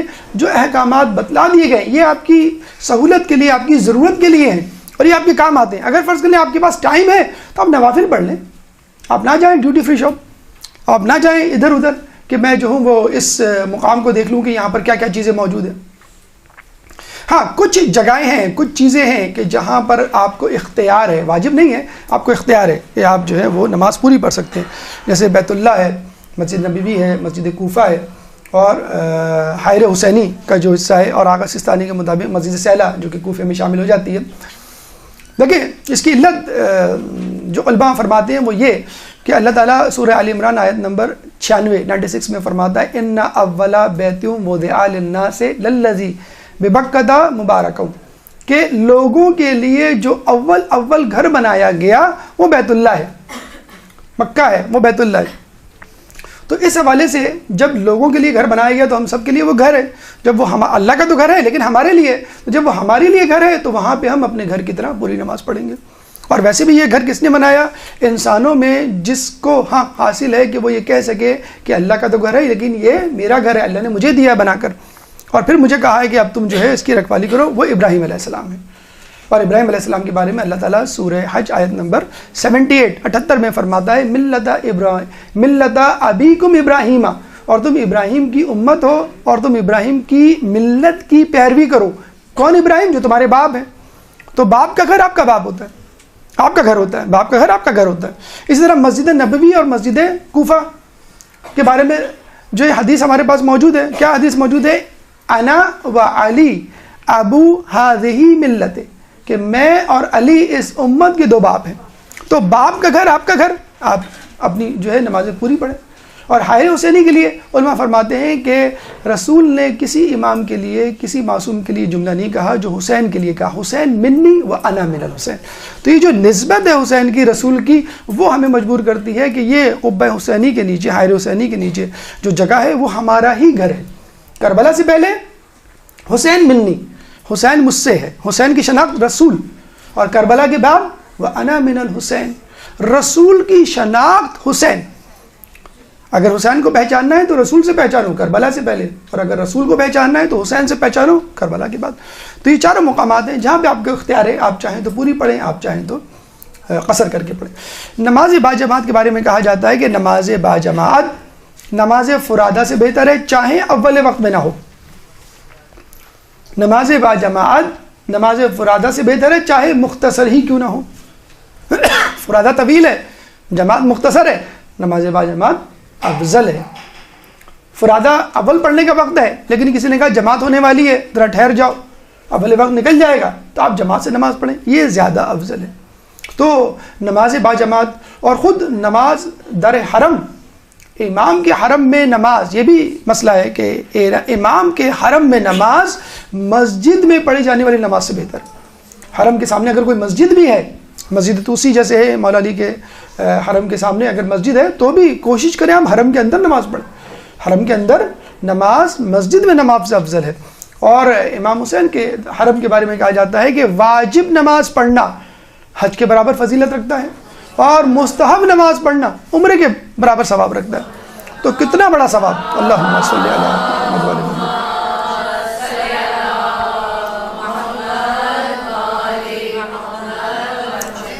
اور دیکھا جائے تو ہم زیارت کیوں کر رہے ہیں؟ اپنے ایمان کو بچانے کے لیے، اپنے آپ کو نیک بنانے کے لیے، اور بہترین عمل الصلاۃ معراج المومن، نماز مومن کی معراج ہے۔ ائمہ نے اسی نماز کے لیے تو قربانیاں دی ہیں۔ جنگ صفین میں مولا علی آسمان کی طرف سر اٹھا کے دیکھتے ہیں اور لوگ پوچھتے ہیں کیا دیکھ رہے ہیں؟ کہتے ہیں میں دیکھ رہا ہوں کہ ظہر کا وقت ہوا کہ نہیں۔ لوگوں نے کہا اس حالت جنگ میں نماز کی فکر، تو مولا نے کہا اسی نماز کے لیے تو جنگ کر رہا ہوں۔ اور مولا علی کی زیارت کے لیے جائیں، آپ کو نماز کی فکر نہ ہو تو کیا فائدہ ہے اس کی ایسی زیارت کا؟ یہ دکھاوے کی، یہ بناوٹی زیارت ہے۔ امام حسین نے کس حالت میں اپنی جان دی، اپنا سر کٹایا حالت سجدہ میں نماز کے لیے۔ تو اگر آپ نماز نہ پڑھیں، نماز پہ متوجہ نہ ہو، تو زیارت کس بات کی؟ بہت سارے لوگ مستحب اعمال کرتے ہوئے نظر آتے ہیں، بہت اچھی بات ہے، اس کا انشاءاللہ ان کو اجر ملے گا۔ لیکن اگر آپ کو واجب کی فکر نہیں ہے، جن لوگوں کو آپ دیکھتے ہیں کہ وہ مستحب کے پیچھے پڑے ہوئے ہیں، اور انہی لوگوں کو جب آپ واجب نماز ترک کرتے ہوئے دیکھتے ہیں کہ فلائٹ کے لیے بھاگ رہے ہیں اور ہوٹل کے لیے بھاگ رہے ہیں، فلاں جگہ کے لیے بھاگ رہے ہیں، اور وہ اپنی ٹائمنگ ایڈجسٹ نہیں کرتے۔ مثلا آپ کو معلوم ہے میں نجف سے نکل رہا ہوں، نجف میں 11 بج رہے ہیں، آپ ظہرین نہیں پڑھ سکتے، میں بحرین جاؤں گا، اسٹاپ اوور ہوگا بمشکل آدھے گھنٹے کا، اور فوراً ہی مجھے جو ہے فلائٹ میں بیٹھ جانا ہے۔ جب میں کراچی اتروں گا تو مغربین ہو چکی ہوگی، یعنی مغرب کا وقت آ چکا ہوگا، مغربین کا وقت آ چکا ہوگا، تو آپ کی ظہرین تو گئی۔ تو یہ پوری پلان کریں، پوری پلاننگ کریں، لیکن اس کا مسئلہ یہ کہ خود لوگ ایک دوسرے کو متوجہ کریں، قافلے والے متوجہ کریں کہ بھائی یہ مسئلہ ہے، آپ کہاں کس طرح نماز پڑھنا چاہتے ہیں ابھی سے اپنے ذہن میں بٹھا لیں۔ مثلا اگر آپ اسٹاپ اوور کے وقت جاتے ہیں، وہاں پہ آدھا گھنٹہ ملتا ہے، تو وہ آدھا گھنٹہ آپ گپ شپ میں، چپس کھانے میں، کولڈ ڈرنک پینے میں، کافی پینے میں، ڈیوٹی فری شاپس میں خرچ نہ کریں، آپ فوراً اپنی نماز کی ادائیگی کریں۔ یا مثلا فرض کر لیں آپ کو ملتا ہے کہ بھئی میں یہاں تو نماز پڑھ سکتا ہوں اول وقت، لیکن وہاں جاؤں گا تو اول وقت گزر چکا ہوگا، یعنی جیسے فرض کر لیں 4 بج رہے ہوں گے، 5 بج رہے ہوں گے ظہرین کے لیے، تو آپ اول وقت مثلا کراچی ایئرپورٹ پہ آپ نماز پڑھ لیں آپ۔ تو یہ تمام چیزیں کب آپ کریں گے؟ جب آپ متوجہ ہوں گے نماز کے لیے، جب آپ کی زیارت تزکیہ نفس کے لیے ہوگی، جب آپ کی زیارت اپنے ایمان میں زیادتی کے لیے ہوگی۔ اس طرح روزے سے متعلق کچھ لوگ جذبات میں آ جاتے ہیں، ہم روزہ رکھیں گے، ہم روزہ رکھیں گے۔ ارے بھائی روزہ نہیں ہے، نماز جس طرح جہاں جہاں قصر ہے وہاں پہ روزہ بھی جو ہے نہیں رکھنا، سوائے یہ کہ مسجد نبوی میں آپ اپنی حاجات کی برآوری کے لیے 3 دن وہاں اسٹے کرتے تو آپ 3 دن روزہ رکھ سکتے ہیں۔ لیکن جب روزہ نہیں ہے تو ٹھیک ہے، اس کے بدلے میں آپ کم کھائیں، اس کے بدلے میں آپ سادہ غذا کھائیں، اس کے بدلے میں اپنی پسندیدہ غذاؤں کو ترک کریں۔ اگر آپ کو اتنا شوق ہے کہ بھئی مجھے کھانے سے کوئی رغبت نہیں، میں روزہ رکھنا چاہتا ہوں، تو آپ اس طرح۔ ایک بات یاد رکھیں جو عموماً جوشیلے مومن بھول جاتے ہیں کہ ہمیں عبد بننا ہے، عابد نہیں بننا۔ حسن زادہ عاملی فرماتے ہیں عبد بنو، عابد نہ بنو۔ کیوں؟ عابد تو شیطان بھی تھا، عابد تو شیطان بھی تھا، لیکن اس کی عبادت کیوں کسی کام نہیں آئی؟ کیوں؟ عابد وہ کرتا ہے جو وہ خود چاہتا ہے، اور عبد وہ کرتا ہے جو خدا چاہتا ہے۔ خدا کہہ رہا ہے اللہم صلی علی محمد و آل محمد۔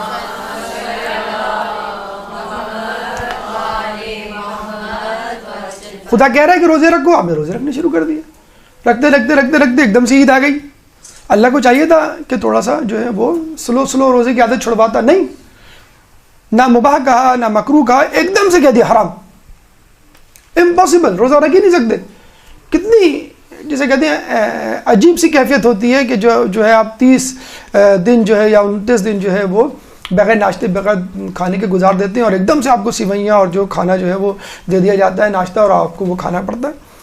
تو عبد بننا ہے، جیسے کہا جائے، جہاں کہا جائے، جو کہا جائے آپ کو کرنا ہے۔ جب کہا جائے کہ رک جاؤ تو رک جائے، جب کہا جائے کہ شروع ہو جاؤ تو آپ شروع ہو جائیں۔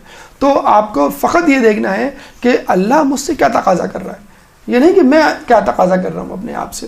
ورنہ تو شیطان نے بھی آفر کی تھی کہ اللہ مجھے اس سجدے سے باز رکھ، تیری ایسی عبادت کروں گا کہ پوری کائنات میں کسی نے نہیں کی ہوگی۔ تو اللہ نے کیا فرمایا؟ اللہ نے کہا کہ مجھے اپنی بنائی ہوئی عبادت چاہیے، تیری بنائی ہوئی عبادت نہیں چاہیے۔ تو ماہ رمضان میں چاہے آپ قرآن پڑھ ڈالیں 20 رکعت میں، 10 8 رکعت میں، وہ عبادت کسی کام کی نہیں جب تک آپ اللہ کی بنائی ہوئی عبادت نہ کریں۔ اب آئیے ہماری گفتگو کے چوتھے مرحلے کی طرف، چند ہدایات جو ایک زائر کو اپنے ذہن میں رکھنی چاہیے زیارت پہ جانے سے پہلے۔ ایک درود پڑھ دیں محمد والے محمد۔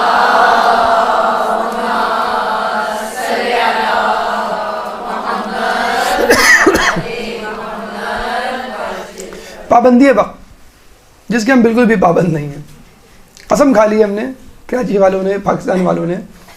یقین کریں ایک عزت بنی ہوئی ہے عراق میں، خدا را اس کو باقی رہنے دیں، ورنہ کسی ملک میں جو ہے وہ ہماری عزت اب نہیں رہی۔ اور یہ کوئی پاکستانی پولیٹیشنز کی وجہ سے نہیں، خود ہماری حرکتوں کی وجہ سے، خود ذاتی جو حرکتیں ہماری عادتیں ہیں۔ یقین کریں ایسے ایسے منظر ہم نے خود اپنی آنکھوں سے دیکھے۔ کھانے کا وقت، ناشتے کا وقت آپ کا 8 سے 10، 2 گھنٹے کا ناشتہ، 2 گھنٹے کا ناشتہ، اور بیرا آ کے نیچے ریسیپشن پہ چیخ رہا ہے یہ کیسے لوگ ہیں، کیسے پاکستانی ہیں، 12 بج رہے ہیں اور ناشتہ چل رہا ہے، 12 سوا 12 ہو رہے تھے اس وقت۔ تو لوگوں نے اس کو سمجھایا کہ اس میں گرم ہونے کی کیا بات ہے، 55 لوگ ہیں یا 60 لوگ ہیں یا 100 لوگ ہیں تو ٹائم تو لگے گا۔ کہہ لیں گے ایرانی جو آئے تھے وہ 100 کے قریب تھے، 7 بجے آئے تھے، 7:30 بجے چلے گئے۔ پورے قافلے نے آدھے گھنٹے میں ناشتہ کر لیا اور ہم سے زیادہ کیا، لیکن ایک ڈسپلن کہ بھئی اتنے ٹائم میں ہمیں وہ ناشتہ کرنا ہے۔ تو مجھے بتائیں جو لوگ، جو قوم، اب آپ مجھے بتائیں صبح کا سیشن جو فجر سے ظہرین تک ہوتا ہے اس میں آپ کچھ کام کر سکتے؟ ایک صاحب سے کبھی 8 بجے زیارت جانا ہے، اوہ 8 o'clock not possible for me, it's very hard۔ کیوں؟ 4 بجے تک آپ ہوٹل کی لابی میں گپ شپ کر رہے ہوتے ہیں، مولانا کو بھی جگا رہے ہوتے ہیں، خود بھی جاگ رہے ہوتے ہیں، تو آپ صبح کیسے اٹھیں گے؟ نماز فجر کیسے ہوگی؟ نماز شب کیسے ہوگی؟ پورا سیشن۔ آیت اللہ سیستانی کے جب ہم گھر گئے تھے ان سے ملنے کے لیے تو قافلہ آیا ہوا تھا، 4:30 بجے ہم گئے تھے اور ہم کو گھر کی یاد آ رہی تھی، مطلب ہوٹل کی یاد آ رہی تھی کہ بھئی ہوٹل جانا ہے اور ہمیں جو ہے آرام کرنا ہے، کیوں ابھی ہم جو حرم سے ہو کے آ رہے ہیں۔ پتہ چلا کہ پورا 150-200 کا قافلہ، 250 کا قافلہ کوفے کی مسجد یہ اعمال کر کے پہنچا ہوا تھا۔ 5 گھنٹے کے اعمال ہیں، کسی سے پوچھے منہ اترا ہوا ہوتا ہے جب کوفے سے آدمی آتا ہے نا، آدمی کا منہ اترا ہوا ہوتا ہے کہ ہمیں کچھ مت کہو، بس ہمیں جو ہے بستر پہ جانے دو یا کھانا دے دو، ہمیں کچھ نہیں پوچھنا۔ کہاں آئے ہوئے تھے وہ؟ کوفے کا عمل کر کے آیت اللہ سیستانی، جہاں پہ ان کو 3 گھنٹے لگے، 4:30 سے 8:30 بجے تک۔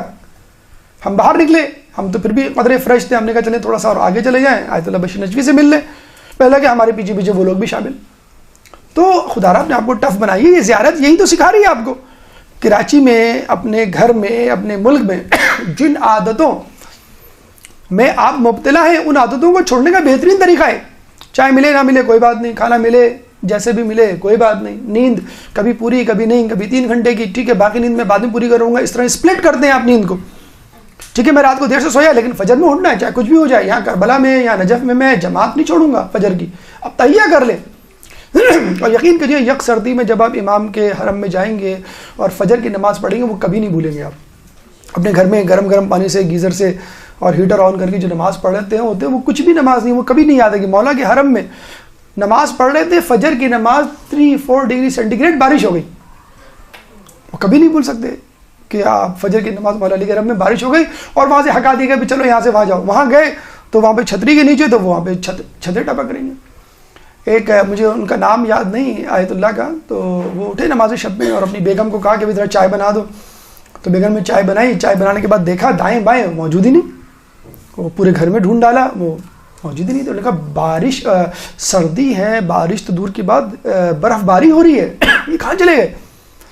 بہت سوچا بہت دیکھا کہ بس اب ایک ہی جگہ رہ گئی چھت، ممکن تو نہیں ہے کہ وہ چھت پہ موجود ہو بس برف باری میں، لیکن پھر بھی وہی جگہ رہ گئی جہاں میں جا سکتی ہوں، میں باہر تو نہیں نکل سکتی۔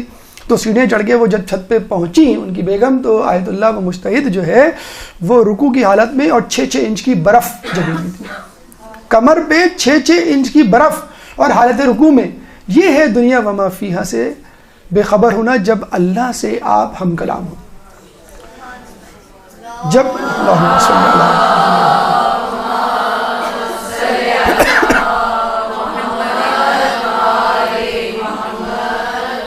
ہماری عادت ہے کراچی والوں کی, آ رہے ہو بھائی؟ ہاں آ رہے ہیں. کتنے بجے؟ 9 بجے.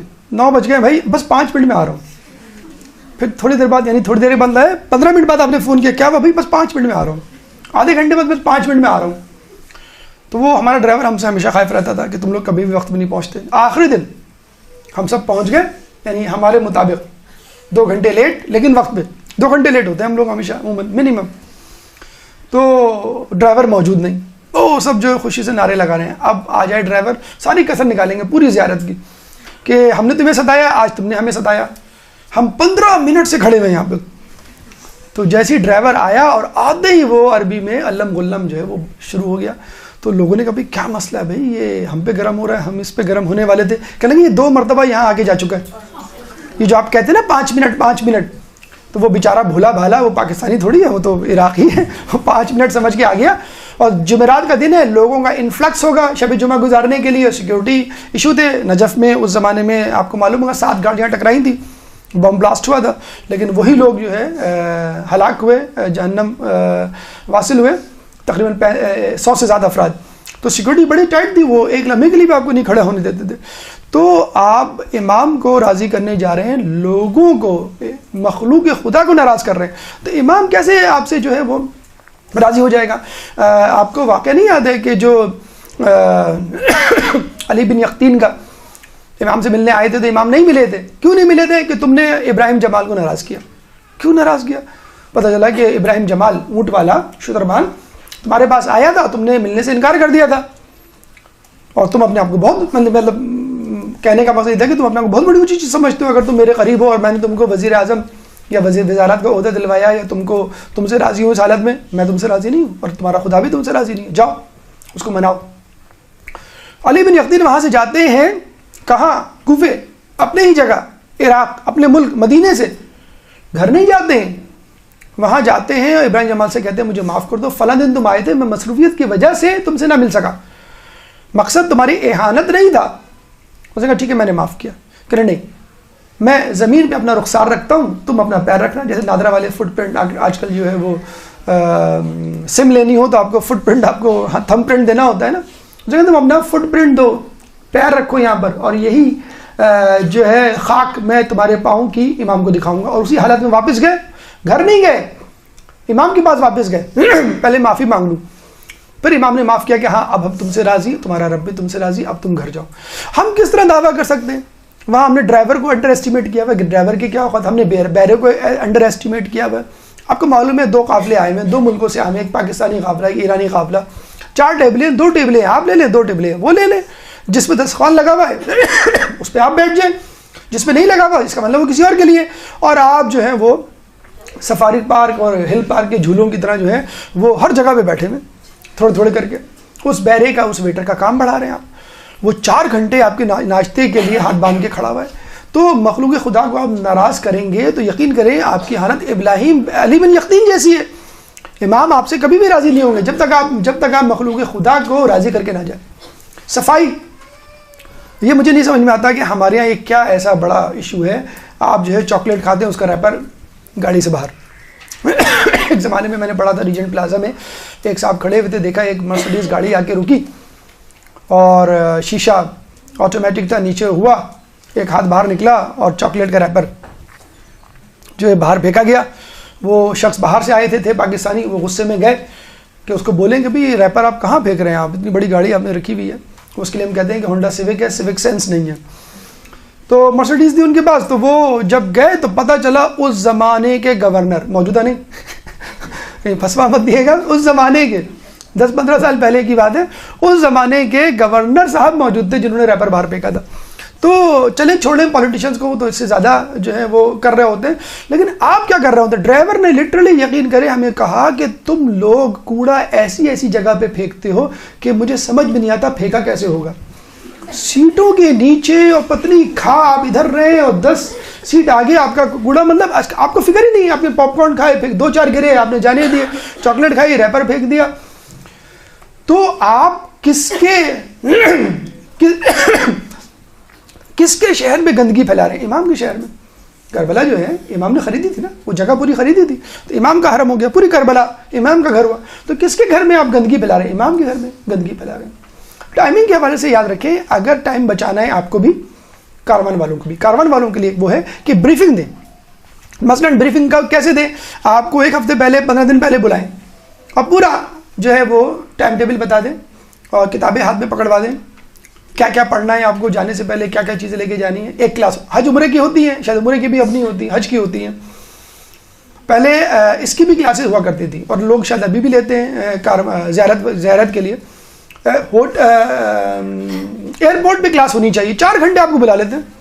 4 گھنٹے جو ہے آپ جو ہے کبھی کافی پی رہے ہوتے ہیں، کبھی جو ہے کولڈ ڈرنک پی رہے ہوتے ہیں، کبھی بسکٹ کھا رہے ہوتے ہیں، کبھی کچھ 4 گھنٹے. یقین کریں اگر 4 گھنٹے نہیں تو 2 گھنٹے، 2 گھنٹے نہیں تو 1 گھنٹے تو کلاس ہو سکتی ہے.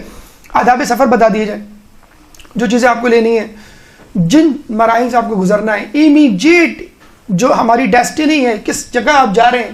اب جو یہاں پہ نکلے قمیص پہن کر بغداد ایئرپورٹ پہ آپ اترے، بالکل جسے کہتے ہیں کہ یک بستہ سردی، تو آپ اس کے لیے تیار نہیں تھے. تو یہ تمام چیزیں اگر بتا دی جائیں کیا حرج ہے.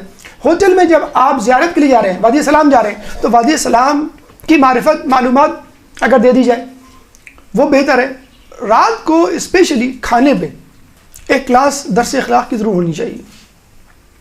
2 گھنٹے 1 گھنٹہ آپ کھانا کھا رہے ہوتے ہیں، اگر اس دوران اگر مولانا صاحب ایک درس اخلاق دے دیں، عورتوں کو حجاب کے حوالے سے، مردوں کو جو ہے وہ وقت کے ضیاع کے حوالے سے، بچوں کو شرارتوں کے کسی بھی حوالے سے، ایک مجموعی طور پہ تمام قابل، اگر روزانہ کی بنیاد پر ہنسی مذاق بڑے عروج پر ہو رہا ہوتا ہے، جیسے میں نے آپ کو پہلے ہی بتایا، تو اس حوالے سے ایک کلاس ہو جائے. تو اگر یہ کلاس دیکھیں اخلاقی تربیت کی بہت زیادہ ضرورت ہے. اخلاقی جو نیکیاں ہیں ان کے فقدان کی وجہ سے وہ ساری نورانیت ختم ہوتی جا رہی ہے. اس کا تذکرہ بھی تھوڑا سا میں آگے کروں گا. اگر وہ درس اخلاق اگر ہو جائے آپ کا ہوٹل میں اسپیشلی کھانے کے وقت، تو بہت سارے مسائل فرض کر لیں. کل ہمیں کہاں جانا ہے، کل ہمیں کن باتوں کا خیال رکھنا ہے، آج ہم سے کیا کیا غلطی ہوئی. آج جو ہے بہت سے لوگ مثلا دیر سے آئے، آج فلاں جگہ کہا تھا فلاں جگہ نہ پہنچے، فلاں جگہ فلاں صاحب کو فلاں ہدایت کی گئی تھی وہ انہوں نے ایسا نہیں کیا. تو اگر روزانہ کی بنیاد پہ ہو جائے تو کیا حرج ہے. پھر آپ کو بتا بھی دیا ٹائم ٹیبل کہ کل ہمیں یہاں جانا ہے، پرسوں ہمیں یہاں جانا ہے، ترسوں ہمیں یہاں جانا ہے. یا فرض کر لیں ہم جو ہے وہ کوفے کی مسجد جا رہے ہیں، وہ لوگ سمجھتے ہیں مسجد ہنانا جا رہے ہیں، 1 گھنٹے میں واپس آ جائیں گے، اور بلکہ جب یک سردی میں آتے ہیں 5 گھنٹے بعد 8 گھنٹے بعد تو آپ کو پتہ چلتا ہے. تو جو پہلے زیارت کے لیے جا رہے ہوتے ہیں ان کو ٹائم بتانا چاہیے ہمیں، کاروان والوں کو یعنی، اور ڈیوریشن بتانا چاہیے. اور جو چیزیں آپ کو لے کے جانی ہیں، کچھ جگہوں پہ موبائل الاؤ ہے، کچھ جگہوں پہ موبائل الاؤ نہیں ہے. کچھ جگہوں پہ آپ کھانا جو ہے وہ اندر بیٹھ کے کھا سکتے ہیں، کچھ جگہوں پہ آپ کو کھانا اندر لے جانا الاؤ نہیں ہوتا ہے. صفائی، جیسے میں نے بتایا کہ بس ڈرائیور کتنا ناراض تھا کہ آپ لوگ جو ہیں وہ کھانے کی چیزیں، شاپر لگے ہوتے ہیں. آپ کو معلوم ہوگا جو گاڑی ہوتی ہے، ہر گاڑی کی سیٹ ہوتی ہے، سیٹ کے ساتھ ایک شاپر لگا ہوتا ہے. اس شاپر میں آپ کو جو بھی آپ کھا رہے ہیں، پانی پی رہے ہیں تو اس کا جو کین اس میں ڈالنا ہے. آپ چاکلیٹ کھائے، پاپ کارن کھائے. ایک تو اس بات کا میں قائل ہی نہیں ہوں کہ جو لوگ سفر میں کھا رہے ہوتے ہیں، مجھے نہیں معلوم 1 گھنٹہ 2 گھنٹے کا جو بس کا سفر ہوتا ہے اس میں کھانے کی ایسی کیا جلدی ہے جس کی وجہ سے آپ جو ہے وہ زیارت کا حسن خراب کر رہے ہوتے ہیں. ہوٹل میں جو آپ کو کھانا ملا دیٹس اٹ انف. اس کے بعد اس کے کیا سائڈ ایفیکٹس ہوتے ہیں وہ بھی اس کا بھی تذکرہ.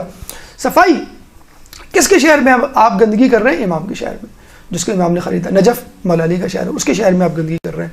مقدس اردبیلی کے بارے میں کہا جاتا ہے کہ مقدس اردبیلی کو جب رفع حاجت کے لیے جانا ہوتا تھا تو کربلا سے دور جایا کرتے تھے، باہر، اور وہاں پہ نجاست طہارت کی جو ہے وہ مسائل کو نمٹایا کرتے تھے. یہاں پر آپ سے ایک چاکلیٹ کا ریپر، بسکٹ کا ریپر اور جو ہے وہ پاپ کارن کی تھیلی جو ہے وہ نہیں سنبھل رہی، آپ اپنی جیب میں نہیں رکھ سکتے. یا ہر جگہ ہوتے ہیں، کس جگہ نہیں ہوتے، ڈسٹ بن موجود ہے وہاں پہ آپ دے دیں. دیکھیں ایک چیز میں آپ کو بتلا دوں، اگر کوئی نٹ شیل میں پوچھنا چاہتا ہے کہ بہترین زیارت کے لیے فقط ایک حکم بتائیں، آپ ایک بات بتائیں، اتنی ساری باتیں ہم سے ہضم نہیں ہو رہی، ایک لفظ بلکہ ایک جملہ کیا ہے، ایک لفظ کافی ہے، وہ ہے احتیاط. احتیاط برتیں. جو شخص سفر زیارت میں ویسے بھی احتیاط میں نجات ہے، یہ آیت اللہ خوئی کا جملہ ہے، تفسیر برہان بیان جو انہوں نے لکھی تھی سورہ فاتحہ کی، اس میں یہ جملہ ہے کہ احتیاط میں نجات ہے. عام زندگی میں جب آپ احتیاط کرتے ہیں، ٹی وی دیکھنے میں آپ مشوش ہیں، ڈاؤٹ فل ہیں کہ دیکھوں کہ نہ دیکھوں، احتیاط کریں.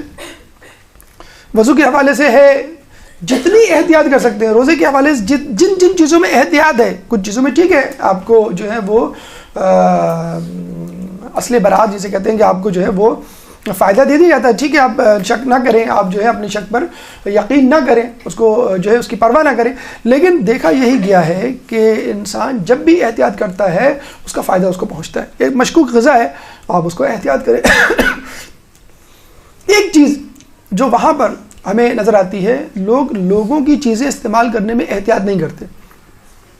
کسی کا موبائل پڑا ہے، آپ نے موبائل لے کے دیکھنا شروع کر دیا، اس کی اجازت کے بغیر آپ نے موبائل لیا، یہ احتیاط کے خلاف ہے، بلکہ حکم کے مسئلے کے خلاف ہے. کسی شخص کی چیز بغیر اجازت کے استعمال نہیں کر سکتے. کوئی شخص بیٹھا ہوا ہے، آپ نے اس کا مفلر، اس کا پرس، کتاب، جو بھی چیز تھی اٹھا کے دوسری جگہ رکھی، خود بیٹھ گئے. جب وہ آیا، آپ بیٹھیں گے کیا؟ اب وہ کیا بیٹھے گا؟ آپ بیٹھے ہوئے، آپ کو اٹھا کے کیا وہ آپ کو پریشان کرے؟ آپ بیٹھے. ارے چھوڑیں اس بات کو، لوگ ایروپلین کی کھڑکی والی سیٹ پہ جا کے بڑے دھڑلے سے بیٹھ جاتے ہیں. ہمارے ابا کا جو ہے ایروپلین ہے، پھر کوئی آتا ہے تو آپ ادھر بیٹھ جائیں. ارے کیوں بیٹھ جائیں؟ یہ میری سیٹ ہے، میں یہاں بیٹھوں گا، آپ بیٹھ جاؤں ادھر جو آپ کی سیٹ ہے. تو بڑے دھڑلے سے لوگوں کی تربت مہر آپ جو ہیں وہ حرم سے لے کے آ جاتے ہیں. ارے اب کون جائے، پھر سیکورٹی چیک سے گزرنا پڑے گا، پھر تلاشی دینی پڑے. چلو یہ غلط ہے، حرام ہے، یہ آپ نہیں لے جا سکتے. ہم نے لوگوں کو اتنی احتیاط کرتے ہوئے دیکھا ہے کہ جس جگہ سے مہر اٹھائیں گے اسی جگہ رکھیں گے. باکسز ہوتے ہیں، ایک انٹری پہ رکھا ہوا ہے، ایک حرم کے باہر رکھا ہوا ہے، اور ایک جو ہے زری کے پاس کہیں رکھا ہوا ہے.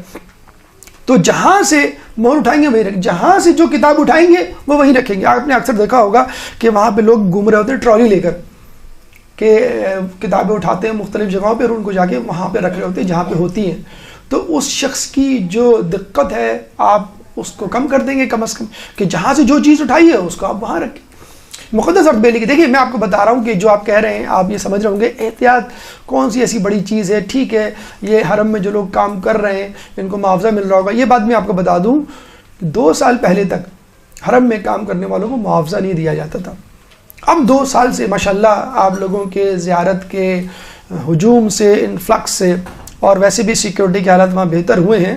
تو اب اس قابل ہوئے وہ لوگ کہ جو لوگ وہاں پہ جیسے جوتے کے اسٹال پہ بیٹھے ہیں اور یا حرم میں کام کر رہے ہیں ان کو باقاعدہ تنخواہیں دی جاتی ہیں. پہلے وہ بھی نہیں دی جاتی تھی، لوگ بس فی سبیل اللہ کر رہے ہوتے تھے. احتیاط کرنے والے کہاں پہنچتے ہیں؟ یہ جتنے بھی علماء اعلام ہیں، جتنے بھی عرفاء، احتیاط کر کے اس منزل پر پہنچے. مقدس ارض بلی کو کوئی ایسے ہی سوال کا جواب نہیں مل جاتا تھا فقط علمیت کی بنیاد پر، تقوی کی بنیاد پر، نورانیت کی بنیاد پر، معرفت کی بنیاد پر، احتیاط کی بنیاد پر. ایک احتیاط سنیں مقدس ارض بلی کی، ایک درود پڑھ دے محمد والے محمد.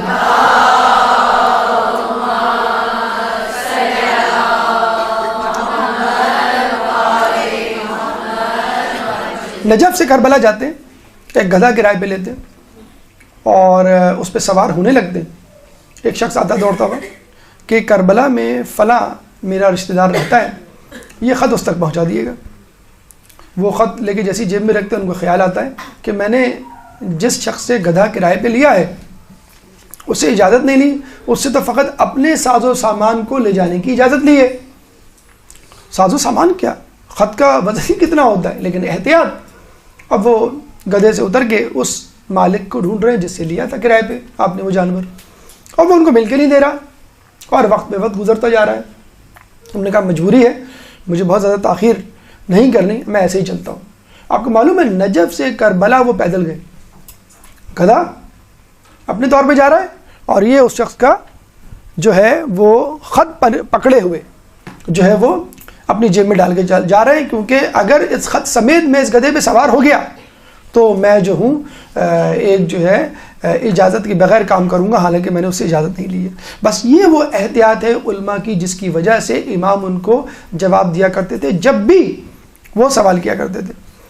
لذیذ کھانوں کے حوالے سے ایک دفعہ امام نے ایک گروہ کو، چند لوگوں کو جھاڑا، ڈانٹ پلائی چھٹے امام نے کہ میں نے سنا ہے کہ تم ہمارے جد کی زیارت کے لیے جاتے ہو کربلا تو لذیذ کھانوں کو لے کے جاتے ہو اپنے ساتھ. ایک بسا اس زمانے میں ایک ڈش ہوتی تھی جو کھجور سے بنائی جاتی تھی. تو لوگوں نے کہا یا امام پھر ہم کیا لے کے جائیں؟ امام نے پہلے تو یہ کہا کہ کیا تم اپنے آباء و اجداد کی قبر پہ جاتے ہو تو کیا لذیذ غذائیں لے کے جاتے ہو؟ تو شرمندہ ہو گئے کہ نہیں امام ہم پھر کیا لے کے جائیں؟ امام نے کہا کہ دودھ اور روٹی، یعنی سادہ ترین غذا. ٹھیک ہے آپ مجبور نہیں کر سکتے ہوٹل والوں کو ہمیں دال چاول کھلائیں، جو مل جائے کم از کم اس پہ اکتفا کر لیں. 10 دن 20 دن کیا آپ اپنے نخرے، کیا آپ اپنے مینیو، کیا اپنی عادات اعتبار سے پیچھا نہیں چھڑا سکتے؟ اور اسی پیچھا چھڑانے کے لیے ہی تو آپ کو کربلا بھیجا جا رہا ہے. اور جب آپ کھانا کھائیں گے تو اس کے بعد کیا ہوگا؟ وہی واش روم. ایک دفعہ بس میں جاتے ہوئے چند بچوں کو وہی چپس اور بسکٹ اور کولڈ ڈرنک پلاتے ہوئے کیا ہوتا ہے؟ ان کو جو ہے واش روم کی حاجت ہو جاتی ہے، اور ڈرائیور جو ہے وہ پریشان ہو رہا ہے. تو پتہ چلا بعد میں کہ جہاں بس رکی تھی وہ داعش کا علاقہ تھا، کسی بھی وقت حملہ ہو سکتا تھا. تو اتنی باریک بینیاں یا اتنی چیزوں کی جو ہے وہ معرفت ہمیں نہیں ہوتی. جو لوگ وہاں رہ رہے ہیں وہ زیادہ بہتر جانتے ہیں. موبائل لوگ کہتے ہیں بھائی کیا کریں، ضروری ہے گھر کا حال احوال. کسی نے امام سے پوچھا امام کم از کم صلہ کیا ملے گا مجھے آپ کی جد کی زیارت کا؟ تو امام نے کہا تمہارے خاندان والے اہل ویال تمہاری واپسی تک حفظ و ایمان میں رہیں گے.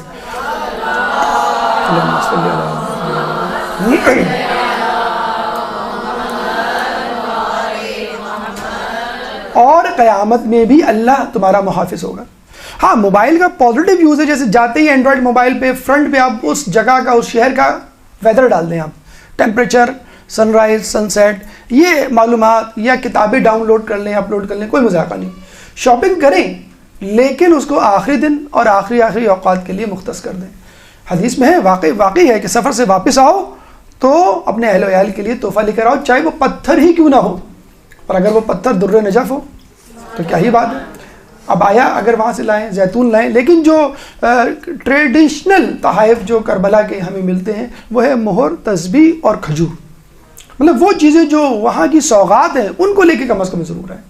زائرین کی خدمت آپ جتنی کر سکتے ہیں، برا ماننا تو بہت دور کی بات. کسی کا سامان اٹھانا ہے، کسی کو جو ہے وہ پلیٹ ہاتھ میں دینا ہے، کوئی بھول گیا چابی اپنے کمرے میں، بھاگ کے جا کے آپ لے کے آ رہے ہیں. اور بہین پہ کیسے جو ہے وہ مراحل آپ کو نظر آتے ہیں. آپ کو خود معلوم ہے کہ آیت اللہ مجتہدین جو ہے وہ لوگوں کو جو ہے وہ سرو کر رہے ہوتے ہیں. پوری زیارت دوران اگر آپ خاموش رہیں گے، یہ ایک نصیحت دی جناب لقمان کو اپنے بیٹے کو جب سفر پہ جا رہے تو 3 نصیحتیں کی تھی کہ بیٹا خاموشی اختیار کرنا، درگزر سے کام لینا اور نماز میں مصروف رہنا. اور یہی جو ہے حدیث کی صورت میں ہمارے امام کی طرف سے ملتی ہے. نماز کے لیے آپ کو معلوم ہے کہ جو کربلا کا سفر بی بی زینب اور جناب سجاد نے کیا تھا، 1445 میل، 36 شہر، 72 بازار، 144 گلیاں، 258 جو ہے وہ موڑ اور 3 دریا. لیکن اس کے باوجود ایک نماز بھی قضا نہیں. آپ کریں، زیارت ضرور کریں، اور وادی سلام بھی جائیں، قبور مبارک پہ جائیں علماء کے، لیکن زندہ مجتہدین کم از کم ان کی زیارت کرنے کے لیے کوئی دقیقہ فروغ گزارش نہیں کریں. پوری کوشش کریں، اور جب وہاں جائیں تو خدا را اختلافی سوالات سے گریز کریں. جو سوالات آپ کی خود سازی کے لیے ہو سکتے ہیں وہ ضرور کریں. علماء کی زیارت کرنا نہ بھولیں. جیسے علی قاضی کی زیارت وادی سلام میں اکثر لوگ اس کو بھول جاتے ہیں کیونکہ وادی سلام کی دوسری طرف ہے. ایک مرحلہ جس پہ بہت گفتگو کرنی تھی لیکن وقت کی کمی ہے، بس ہم اس کا اختتام کرتے ہیں. مکس گیدرنگ سے اجتناب برتیں. یہ ایک بہت بڑا فتنہ ہے جو اس وقت زیارت، عمرہ اور حج میں سامنے آیا ہے. لوگوں کو احساس ہی نہیں ہوتا کہ ہم کیا کر رہے ہیں. ایک مولانا صاحب نے جو ہے وہ ہمیں بتایا اس سے پہلے جب ہم گئے تھے کہ یہاں پہ جو ہے ایک خاتون، ایک صاحب کا جو ہے وہ چکر چلا اور ان کی شادی ہو گئی. ہم نے کہا چلیں شادی تو ہو گئی، کہنے کیا مطلب؟ میں نے کہا ان نکاح سنتی فمن رغب عن سنتی فلیس منی، کہ نکاح میری سنت ہے، جس نے اس سے روگردانی کی وہ مجھ میں سے نہیں ہے. تو مولانا صاحب نے کہا کہ ارے بھائی یہ حدیث جو ہے غیر شادی شدہ افراد کے لیے، وہ دونوں پہلے سے شادی شدہ تھے، دونوں نے طلاقیں لی اور دی اور پھر جو ہے نئے طور پہ شادی کے بندھن میں بدھے. بہرحال یہ چیزیں بھی ہوتی ہیں، کوشش کریں، اس کا خیال رکھیں. بعد از زیارت آپ کو یہ دیکھنا ہے کہ میرے اندر کتنی تبدیلی آئی. کچھ لوگ گھر پہنچنے کا انتظار نہیں کرتے، ڈیوٹی فری شاپس پہ اتنے مصروف ہوتے ہیں کہ نماز کب قضا ہوئی پتہ ہی نہیں چلتا. اب وہ کہتے ہیں دیکھیں ہم نے تبدیلی آ تو گئی ہمارے اندر.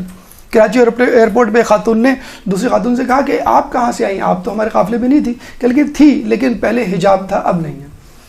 تو کراچی ایئرپورٹ پہ بحرین اسٹاپ اوور پہ آپ جو ہے تبدیل ہو جاتے ہیں اور امام کو بتلاتے ہیں آپ نے کہا تھا نا تبدیل ہونے کا، ہم ہو گئے. اور جب بھی وہاں سے واپس آئے یہ دعا آپ کی ورد زبان ہو. کبھی بھی اس دعا کو جو ہے موقوف، معطل، منسوخ نہ کریں. اللہم اجعلنی من زوار الحسین. جب بھی امام کی یاد آئے تو جہاں کھڑے ہوں وہاں پہ السلام علیکہ یا ابا عبداللہ. کلام آخر امام فرماتے ہیں اپنے پیروکاروں کو یاد کرتے ہوئے کہ دیکھو اگر تم ہماری زیارت کرنا چاہتے ہو اور نہ کر سکو تو ہمارے سچے پیروکاروں کی زیارت کر لو. اللہ تعالیٰ سے دعا ہے کہ ہمیں امام کی زیارت کرنے کی توفیق عطا فرما، زیارت کا حق ادا کرنے کی توفیق عطا فرما، تزکیہ نفس کا ذریعہ بنا ہماری زیارت کو، امام کے ظہور میں تعجیل فرما اور ہمیں ان کے جانثار و اعوان میں شامل فرما۔ ربنا تقبل منا انک انت السمیع العلیم وتب علینا انک انت التواب الرحیم برحمتک یا ارحم الراحمین۔ يا مولا